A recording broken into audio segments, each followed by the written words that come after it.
of music. Yeah, very much so. I've been obsessed since I was a little kid. Bought my first record, like non-kids record, when I was like 5 or 6. Been working at a record store since I was in high school, and opened this place 18 years ago. And it's not a cash cow. It's definitely a labor of love. Nice. I love to hear that. Yeah. We make no money doing that. Oh, yeah. So we definitely get it. It's all about breaking even, right? Absolutely. Or almost breaking Right. even. Or just having a good time. Right, yeah. You know, for the love of it. Yeah, totally.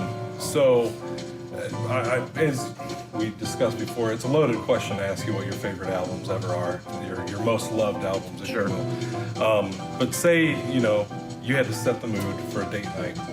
What albums are you reaching for? Oh man, you should have told me you were going to ask that question before that specific question. The default for a lot of people is "Let's Get It On" by Marvin Gaye. I mean, that's a classic that definitely sets the mood. Sinatra's always been one of my favorites, even going back to when I was a little kid. I pretty much have all of his albums, studio albums, and he.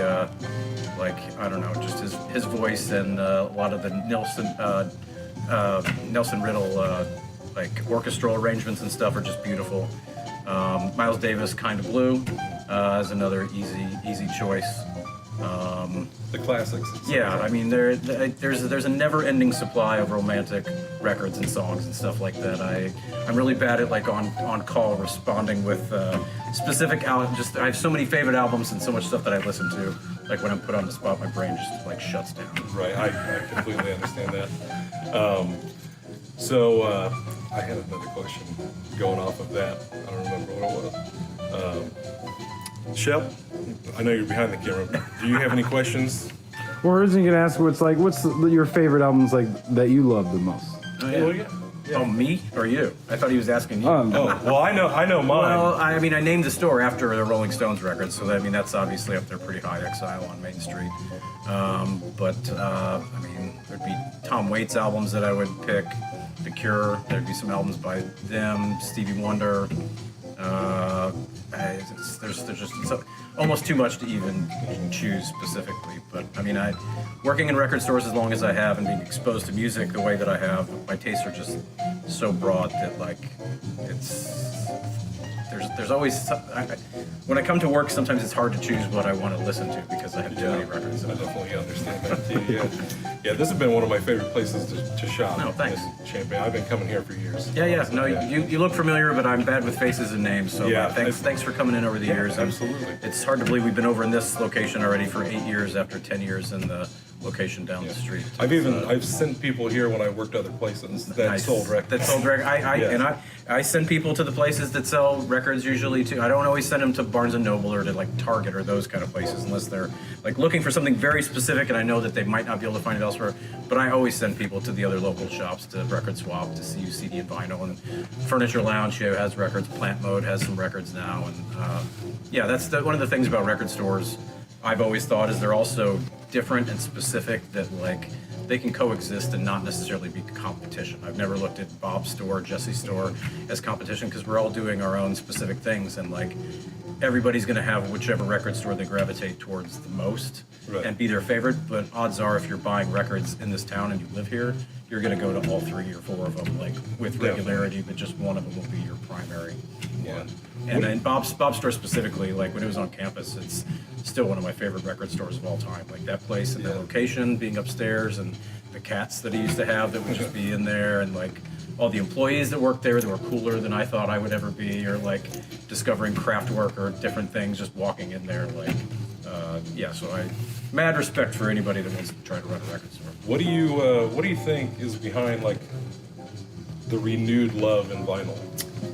There's a lot of people that didn't grow up with it like I did that have been turned on to the difference between consuming media digitally versus physically, letting an algorithm predict what you want to hear, and there's something to be said for a full-length album. I'm a big fan of that pinpointed point in time where this is what the band sounded like, this is what they were doing at this moment. Singles and EPs and stuff, and that's great. I have no problem with that, but I prefer to listen to full-length records, and so there's some people that either get that or they don't. Some people buy records just to collect them and to have something to look at. Some people buy them that are audiophiles and listen to it for the fidelity. but CDs are really high-end audio also. They've kind of just been maligned by convincing people they need to buy records again. But there's a whole lot of reasons. There's people my age and even older that have gone back to it just because they miss the feeling of doing that. And whether they sound better or not, they do sound different one way or the other. Analog versus digital is a thing. I agree. And my hearing's so damaged that I'm not sure that I could be an actual true audiophile from never wearing like earplugs at shows all these years. But there's a whole bunch of different reasons, and some people just didn't grow up consuming media in a physical format. And like as someone who always loved doing that, it doesn't surprise me that some people, once they see that habit and they get into it, it's like, oh, this is really cool. I like. I'm a big these kind of physical things. media guy. I have a huge like DVD, Blu-ray collection. That's another thing too. We used to carry a lot of DVDs and then some Blu-rays when we moved into that. But the streaming services killed a lot of that. But people seem to think that just everything's available for free all the time if you subscribe to the services, and it's like the tiniest fraction of stuff. Yeah. Like people I've learned that a lot love Netflix, and it drives me crazy. Like the selection of movies on there are shitty. Like it's terrible. Like, and I've had HBO since I was a little kid, so I'm like, HBO's the best if you want actual movies and stuff. But even they only have a tiny bit of stuff. Yeah. And like, when the internet goes down, you're going to be able to still watch movies, and everybody else is not. That's the thing. People always come to me. When the Russians or the Chinese take down all that, you're going to be living in my little block. People are going to be using their VHS tapes and their DVDs and Blu-rays, and everybody else is screwed. I love physical media, music-wise, because I like being able to hear a whole album in its entirety. Yeah, me too. And I think that's how I distill, when people ask me what my favorite albums of all time are, I distill it by, okay, what album do I want to listen to from start to finish? Yeah, I don't what wanna skip albums it. do I not feel like needing to skip any song? Yeah. Or like I've heard this side too much, I'm only going to play that side. Yeah, and there's literally decades and decades and decades of people putting thought and effort into like an album, like what song starts it, what songs at the end, what mood is it setting and stuff like that, and the era of digital media consumption has pushed people into more just listening to individual tracks, or just like I'm on the Radiohead channel, so I want stuff that fits in this realm of what that sounds like, and that's fine too. And like the internet's great for helping people discover music. Like it's way easier and to find out about Fela Kuti, in 2023, just by listening to Spotify, and then it happens to play a song by him because you're listening to James Brown, and then it is that you would have had to read a Rolling Stone article and then go to the record store, hope that a copy of it was there, or go to the library and check something out. For me, it was movie soundtracks. Growing up, that's what exposed me to so much different types of music. And I love a good movie soundtrack. Oh yeah, me too. I was just watching an old 70s movie called The Hot Rock yesterday. It had a soundtrack by Quincy Jones from the 70s. And like there was a hip-hop sample, like just a totally tiny little bit. And I always loved that, because I've listened to hip-hop since, the early 80s. And there's just, still to this day, I'll just hear something randomly. Oh shit, there's that 3 seconds from that Far Side song, or like whatever. And like and Quincy Jones has been sampled forever, and it was just this tiny little moment in the middle of the movie. Like, oh my god, Eminem used that song, that track. That's always fun. When you hear a sample and something, and you're like, wait a minute, this is that. Yeah. I guess final question for you. Sticking with the theme of love, what genre or era do you think had the greatest love music? Ooh, man. I mean, 70s soul and R&B, like Isley Brothers into the early 80s, like Between the Sheets and all that. Like, that stuff probably comes to mind first. The Sinatra crooner era stuff does also, but probably more than anything, like 70s soul and R&B more than anything. I should have mentioned before, Al Green's entire catalog. Like that sets the mood. Like he's one of my favorite all-time people, and I would put that on before Let's Get It On, which I said earlier. Like Al Green, like baby making music. We just talked about this a couple weeks ago on the show. Baby making music. Right, exactly. All right. Well, Jeff, we love the store. Thanks, man. I really appreciate it. Taking the time. Happy to spend the time with you. Appreciate it a lot. Yeah. Come to Exile on Main Street. When your relations are a drag, you might just find yourself shacking up with Shep.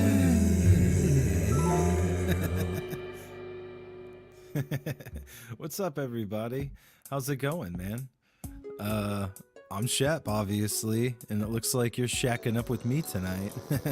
It's our first episode, and since it's February, you know, we had to come correct with some love game. And we're about to open up the phone lines, actually. I think I got a lot of flashy lights going right now, so why don't we just dive right up into this shit? Hey, Chase and Shep, longtime fan Corey here. Hey, Corey. So my question would be is, what would be your advice to woo someone on a first date or first encounter?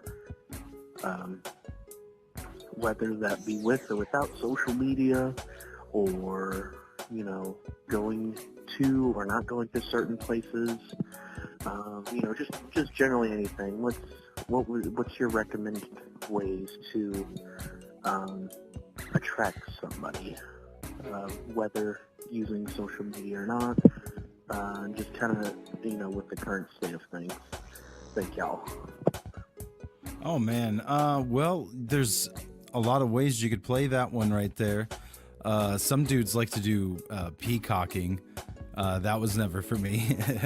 I think, you know, I always went for the approach of going to a place where single people would be open and looking for another single person. You know, I don't want to hit on nobody when they're at work. I don't want to be hit on when I'm at work. So I always try to keep it to that. And if it's at social media, I mean, become a friend first and see where it goes. You can see if there would be any sort of relationships there, I guess. But yeah, I don't know. I don't really holler at people over Facebook, so I don't do the social media either. I just let people come to me, I guess. That's how I've always done it. Hey, thanks, Corey, man. Anyway, love the question, buddy. Caller number 2, we're going to go live to you right now. What's up? Hey, Shep. Yo, what up? I'm just wondering, Yeah? how do I know what real love feels like instead of infatuation? Thanks. Real love instead of infatuation. I think that's a hard one to answer. I think it's when, you know, when I'm infatuated with somebody, when times get bad, I don't want to be around them. So I'd like to say when I'm in love with somebody, I want to love them even in, you know, even in their down moments, even when times are hard for them. I want to stick by their side. I want to see them through it, and I want to get past it with them. So to me personally, that I feel like that's exactly how I would differentiate the two. And yeah, that's pretty much how that's how I feel about that. So thank you for that call. We'll get to the third caller now. What's up? You're on with Shep. Hey, what's going on, Shep? I just had a question about no up? contact. No contact? There was an instance where there was a girl that, you know, everything was going great, and I'm not sure why really. I mean, she had her reasons, but I don't feel like that was really the reason why she wanted to kind of end things. And so I heard of this process called no contact, where you just leave the girl alone, and then you know, eventually that absence will make her fond of your presence. And you know, I don't want to be manipulative or anything, but like, do you think it's worth it even trying to get a girl back that doesn't really want anything to do with you? Should you leave it alone, or should you know, I'm kind of a heartthrob, so I really want for things to work out. But no, I feel you. What do you think? I think it really just depends on your actual situation, because I think that happens a lot in life, especially with me, because I tend to focus on myself. So you do kind of cut out a person, because once things are over, you know, I need some time to myself. So in doing that, I feel like, you know, once you better yourself, it just depends on where you're at. Like, did you get like a lot of materialistic things, and that's when this person came back, and maybe it's for those materialistic things, then I would not take them back in a heartbeat. But if you were improving on the the areas you lacked within a relationship, and then they saw like, oh, you had that potential where they thought you didn't, and then they thought like, I want to give that a different try. Yeah, I think I'd go for it in that instance. So thank you, man. Thank you for that. That's a good question. So hell yeah. Shackin' up with Shep.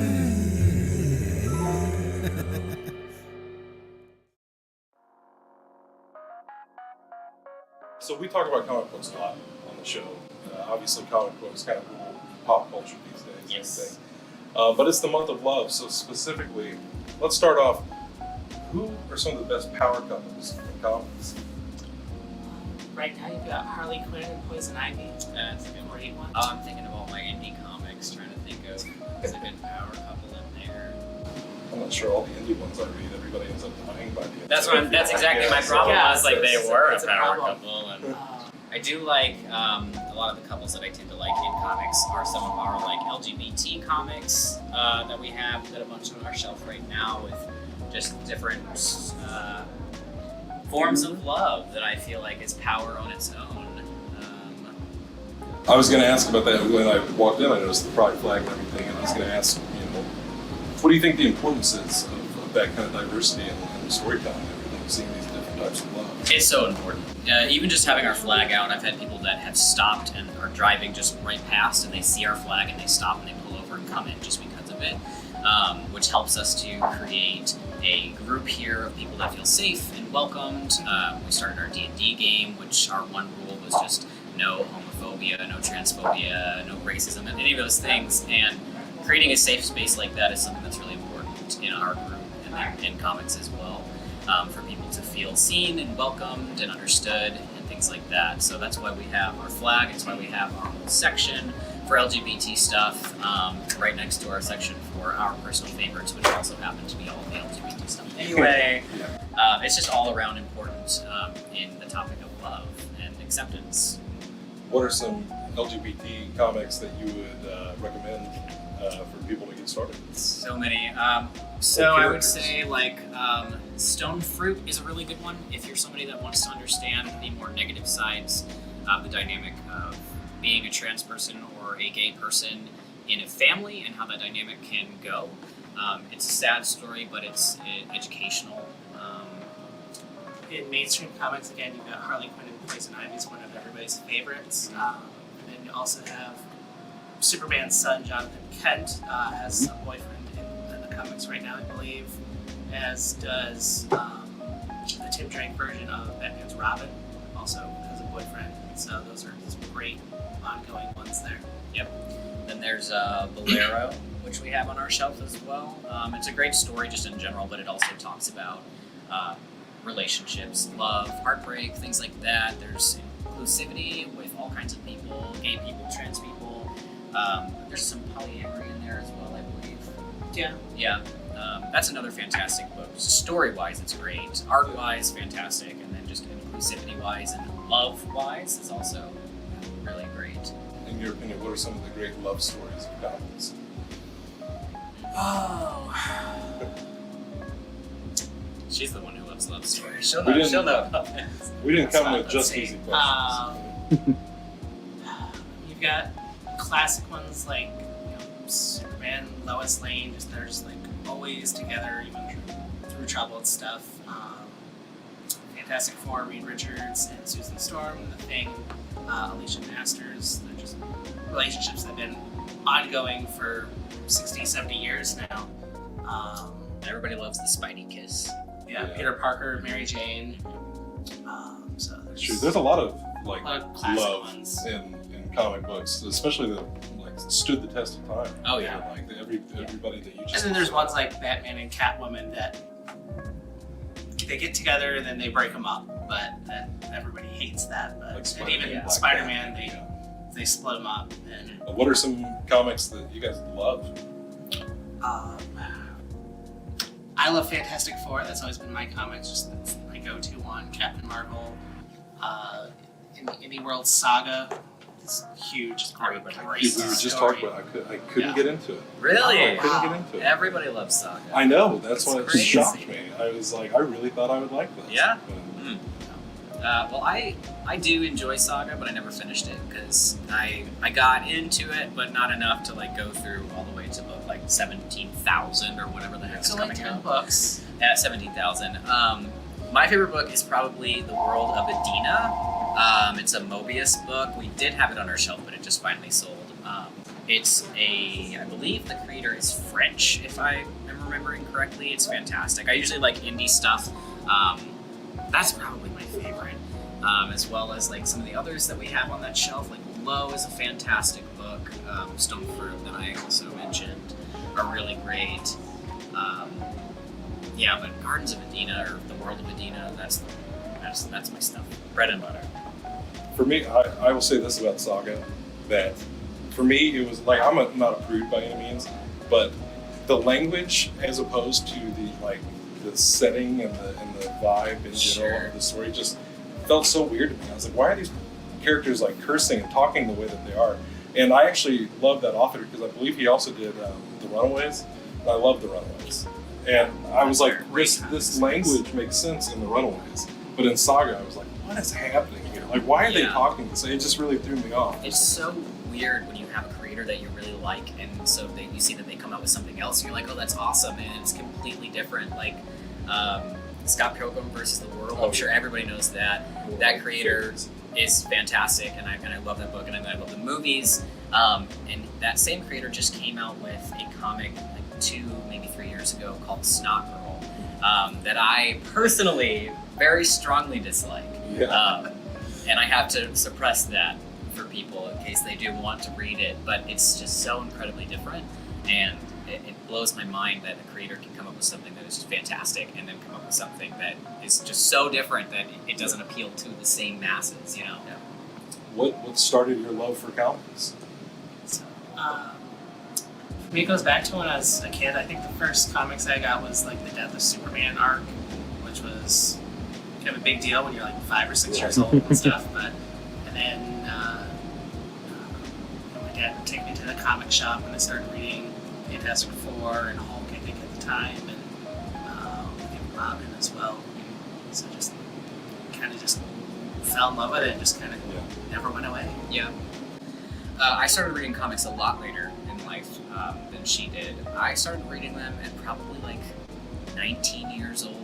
I have really bad dyslexia, and so for my whole life in school, I never read any of the books we were supposed to read. I would just show up in class and listen to everybody else talk about what was going on so I could like know what was happening, but I could not read a wall of text to save my life. And I always thought for the longest time that made me stupid. And then I found in graphic novels and comic books and mangas and things like that if I was able to compartmentalize the words with the pictures, that I was able to read, and I can read and also write really well. It was just hard with the wall of text. And then also being an artist myself and being a lover of the arts, being able to put those things together and find that I can read stories and I can enjoy them. That's when I fell in love with comics and immediately became just one of the biggest parts of my life. Interestingly, I also have dyslexia, and like you were saying, having like the speech bubbles and have everything in different paints and stuff makes it so much easier to process and not lose your place and all that. So it's I never would have. Comics and graphic novels are really a great way for younger readers and stuff to actually start enjoying reading, and without just feeling like you're just reading this never-ending text. Right. All that, as you said. It's not just reading like a picture book like some people think. Like there's really complex, advanced language in a lot of these. I agree. A lot of people try to chalk comic books up to being a kid's thing. I just disagree. Even with the Marvel stuff and the DC stuff. I mean, I remember as a kid what I enjoyed reading about it then, but as an adult, there's so much more you can get out of it now that we can process it and really understand what's happening. I guess my final question for you guys. I have a friend, we swap comics all the time.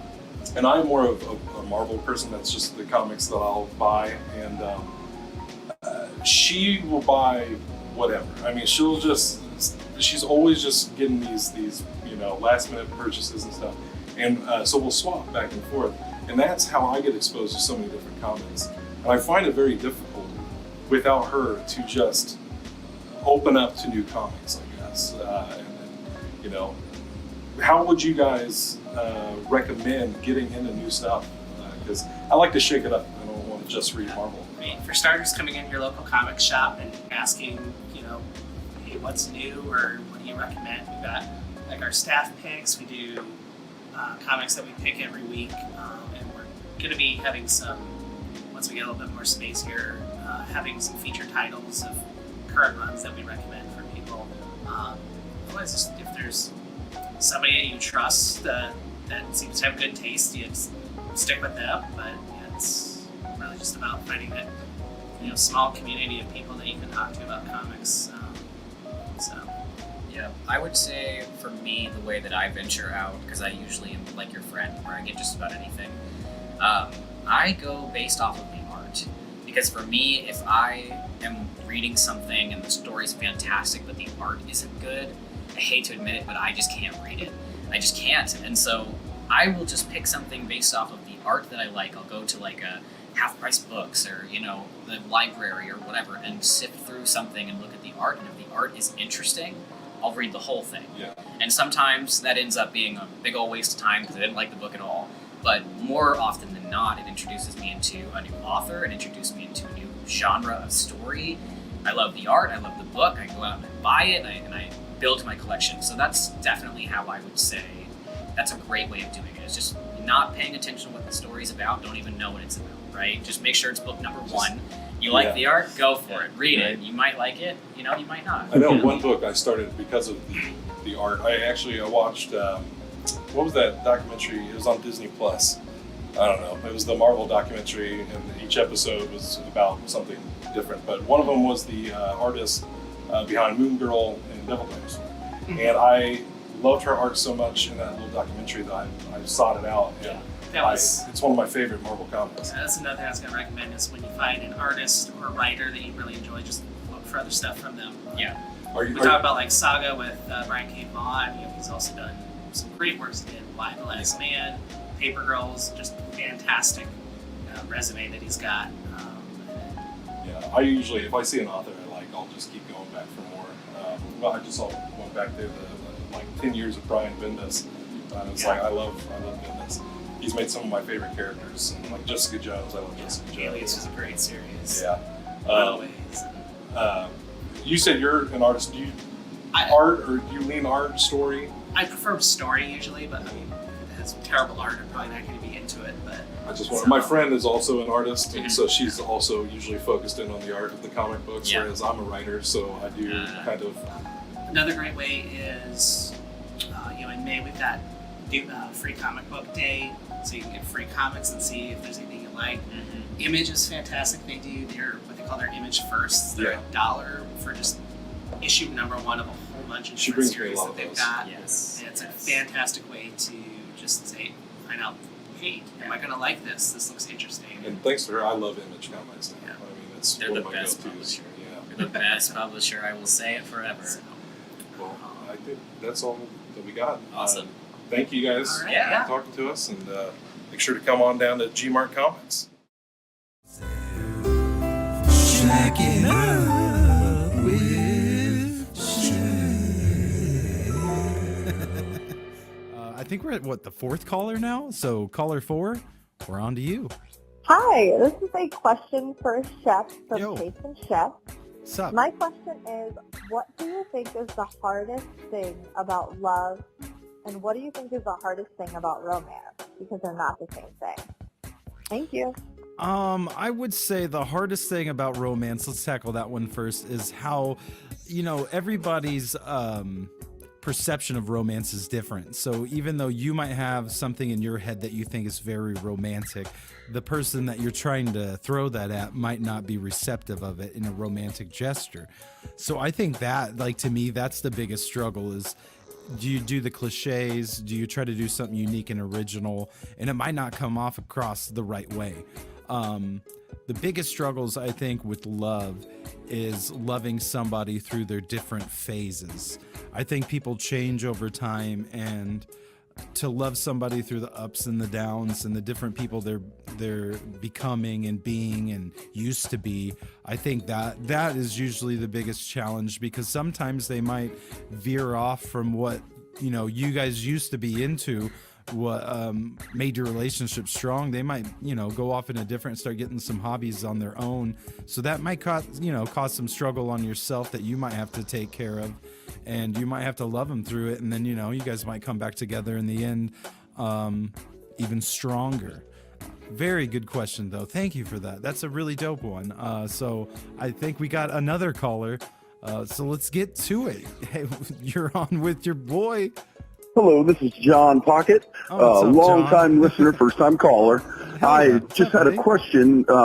Whenever you're in a relationship and say you pull up the hub on the old browser there, and you start pleasuring yourself, do you think the other person thinks that you're cheating, or do you think that it's healthy? So let me paint a picture. Okay, all right, let's hear it. You're going to town. All right, yeah. You know, we've all Your been there. significant other walks in the room. Oh, bro. Is there going to be questions? Are they just going to blow it off? I mean... They're going to blow you off? I mean... Look forward to hearing your conversation. It's so... Thank you. Hey, man, thank you for that question. I think it just really depends, man. Like, it depends on your relationship. I think communication is key.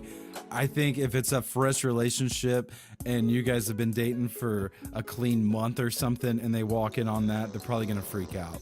I think if you've been together for a long while and you've talked and you both know each other has needs and you can communicate that and it happens, I think that kind of stuff that you're talking about in the latter part, you know, like the happiness, the happy endings part, I guess. That could be a thing, man, for real. But there are some, you know, like I've been in relationships with girls where they did consider pornography cheating and looking at other women naked cheating. So again, that's just it. Like, to me, it boils down to that communication line. You know, some people have a communication line where anything goes. Some people are very, very conservative with it. So I think whatever works for you is whatever should work for you. And oh man, I think there's no more lights lighting up right now, ladies and gentlemen. So that seems to be all the time we've had tonight on Shackin' Up with Shep. I'm your host. Sweet Sugar Sheppy is what they used to call me. You can still call me that for these purposes. I hope you have, like, you know, sipped some wine, maybe smoked a J or something like that with us tonight. I've just been sitting by the fire enjoying these calls. So I think we're going to hit it off back to Chase. He's on the street somewhere. We're going to check out what he's doing. And until next time, ladies and gentlemen, I hope your romance and your romantic endeavors are a success. From all of us here at Chase and Shep in Earth 217 Studios, a smooches and a deuces to you, and a good night, ladies and gentlemen. Play us out, Johnny.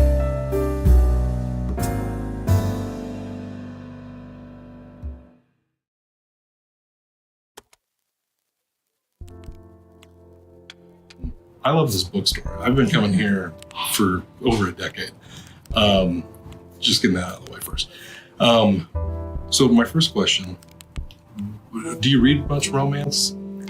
Romance depends. I do enjoy a romance read or two. What would you say are some of the greatest love stories in like literary history? Or just some personal favorites? Well, I love Pride and Prejudice. I do.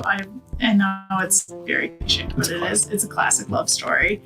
One of the books or authors I've been reading lately,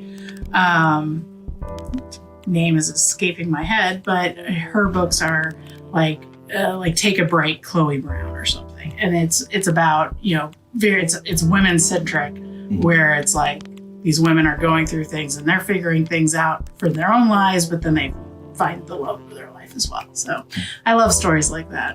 What do you think makes a good love story? A good love story, I think, has more to do with people learning to communicate and finding each other's ways of communication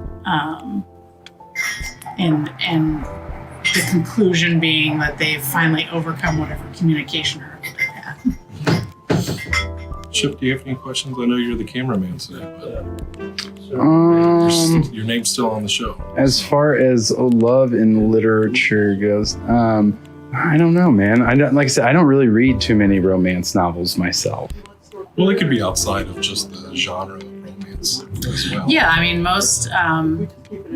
a good portion of literary books are based on romance. Pride and Prejudice, a lot of Jane Austen's works, Vanity Fair, Great Gatsby. I mean, all of those, they're great love stories within those. Love stories with objects. I mean, that's people who love an object. They can, such as like books. Right. You can love books. That's a great segue. What books do you love? I just love books. You just love books. You can pinpoint your favorites? I do have favorites in a sense of books that have touched my heart. Mm-hmm. But I generally like to tell people more that I enjoy modern fiction. I enjoy science fiction and fantasy, adventure stories.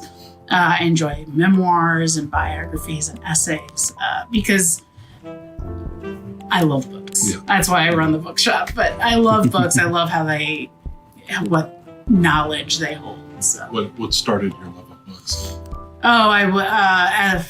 My parents probably, but from the age of 5, I was allowed to get a library card. And when I got that, started a love affair of getting books from the library and then finding books that I loved that I wanted. And my parents are huge readers. So it's just, my whole life has been kind of a calling to books. I will always remember going to the library as a kid. And like I said, I've been coming here for over 10 years, and I've always loved, from the first time that my cousin first brought me here, the fact that there's 3 stories of just books on books, and I still come here to this day. We appreciate it. Thank you. Absolutely. It's a great bookstore. I love the aesthetic. Oh, yes. That is something very important to us, too. Yeah. I've noticed with the other people we've talked to today, we've talked to people about records, we've talked to people about comic books. It is hard to pick favorites when you just love what you do so much, and you just love. I'm a movie guy, and so I collect movies. I watch movies all the time. I have my favorites, but I would answer the same way. Well, I like these types of things. Yeah. But I love movies. I don't care what it is, and I was that way with books for a long time too. I read so much when I was a kid. I was one of the rare children to get in trouble for reading books in school. And I would get grounded from reading books. That seems just backwards. My mom said it was always so counterintuitive to me to do this. But yeah, sometimes you need to be like, it's like, but this is what you like. You to need do, to put the book down. Yeah. I'm drawing a blank here. Yeah. Because like everything I gotta say is more statements. The best thing about books is just because, it's everything. Anything you need to know is right here in the building we're standing in. It's true. Yeah, you can, whatever topic you want to learn something about, somebody has written a book on it. I guarantee it. And if they haven't, there's a book out there that somebody is writing. Do you have a preference on physical to digital? I prefer physical, but I do not have a preference in the sense of what people read, because my husband's a huge audiobook reader. He can't stare at a page for very long without it bothering him. So he just listens. And why not? We love listening to stories. So audiobooks are a great way to just get that same information, just a different way. I don't think I truly gave audiobooks a chance till I was working in the library. In my mind, I couldn't get past this idea that I was cheating. Like I didn't actually read the book, and I just couldn't get past that. Yeah, you still spent the time to listen. So, yeah. So I split the difference. I was reading a Stephen King book, and I was traveling a lot back and forth to Champaign. And so whenever I was stopped, I was reading, and then whenever I was on the go, I was listening to the next part in the car. Right, yeah. So that felt like a nice balance there. It's a good way to do it, actually. I recently listened to President Obama's autobiography, the first part of it, and listening to that was like it was listening to him because he wrote it, and it was just it's such an interesting when you listen to somebody telling their own story. And it's like I know I could just open the book and look at it too, so that was nice to have that reference. I feel like he has one of those voices. Even if you read it, it would still be it was read by Obama. Right, you would still hear it in your head. Yeah. I felt that way when I read Jim Carrey's biography. He released a couple of years ago. There's no doubt you put that in your voice. Well, I had to because I was trying to read it and I couldn't make heads or tails of some of the things I was reading until I started reading it in Jim Carrey's voice, and I was like, this makes a lot more sense. Now, which Jim Carrey voice? Like his normal everyday voice, or it fluctuates in the book, so you really just gotta, get in the mind of Jim Carrey and just go for this ride that he's taking you on. That's why I love stories. It doesn't matter if it's movies, if it's books, if it's comics, if it's albums. Tell a story and get me wrapped up in it. I enjoy it. And I love that everybody talked to us today. We're rusty. This is the first time we've ever done something like this out in public. Downtown Champaign's a good place to start with it. There are a lot of us who are just like, hey, we'll get on. Definitely, we wanted to show off the businesses here in Champaign, especially the ones that we love. So, well, we appreciate it. Thank you so much. Thank you for taking the time for talking with us. Happy to. Check it. Did you stop it already? I didn't, so you can hit. Then check out Jane Addams Bookshop in downtown Champaign.